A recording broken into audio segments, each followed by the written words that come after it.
नहीं बल्कि झुक जाता है,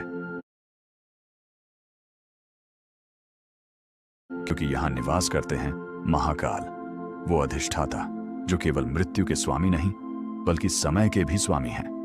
कहते हैं कि उज्जैन की हर हवा में, हर गली में, हर कदम में एक ऐसा रहस्य छिपा है जिसे सुनकर रूह कांप जाती है, क्योंकि महाकाल केवल देखे नहीं जाते, महसूस किए जाते हैं। ये वही भूमि है जहां शिव ने क्रोध में प्रलय मचा देने वाले काल को भी पराजित कर दिया था, जहां उनके त्रिशूल से निकली दिव्य ऊर्जा ने इस धरती को काल की राजधानी बना दिया। कहते हैं रात के तीसरे प्रहर में जब पूरा उज्जैन सोता है तब महाकाल जागते हैं, और उसी समय शहर की दीवारों से एक अजीब सी कंपन उठती है, जैसे समय खुद कांप रहा हो।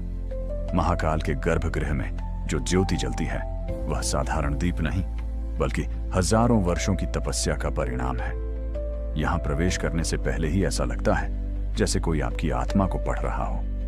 कई साधुओं ने लिखा है कि जब भी वे पहली बार गर्भगृह में पहुंचे तो उन्हें किसी के स्पर्श किए बिना कंधे पर एक अदृश्य हाथ महसूस हुआ, जैसे महाकाल स्वयं स्वागत कर रहे हों। और कहते हैं कि जिसने एक बार यहाँ का भस्म आरती देख ली उसके जीवन में बदलाव आना तय है, क्योंकि भस्म आरती राख की नहीं बल्कि उस संदेश की आरती है जो शिव ने सृष्टि को दिया।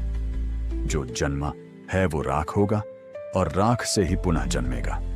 उज्जैन की धरती पर मौजूद हर चिन्ह अपने भीतर सदियों का रहस्य छुपाए बैठा है, चाहे वह महाकाल की चौखट हो जहां कदम रखते ही धड़कन खुद ब खुद धीमी होने लगती है, या वह त्रिकोणीय शक्ति स्थल जहां तीनों लोकों का संतुलन टिकता है।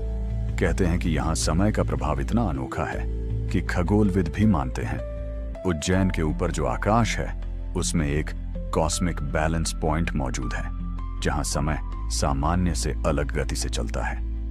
तभी तो काला भैरव की रहस्यमयी हंसी से लेकर नाग चंद्रेश्वर की साल में सिर्फ एक दिन खुलने वाली मूर्ति तक सब कुछ किसी दिव्य योजना का हिस्सा लगता है। और जब भक्त महाकाल को जय महाकाल पुकारते हैं तो ये केवल आवाज नहीं होती बल्कि एक कंपन बनकर पूरे क्षेत्र में फैलती है। कहा जाता है कि इसी कंपन को सुनकर दुष्ट शक्तियां खुद डरकर गायब हो जाती हैं। महाकाल का यह निवास केवल मंदिर नहीं, एक टाइम डोम है जहां अतीत, वर्तमान और भविष्य एक ही रेखा पर ठहरे हुए महसूस होते हैं। कई साधकों ने दावा किया है कि ध्यान में बैठते ही उन्हें ऐसे दृश्य दिखाई देते हैं जो उन्होंने कभी देखे नहीं, जैसे महाभारत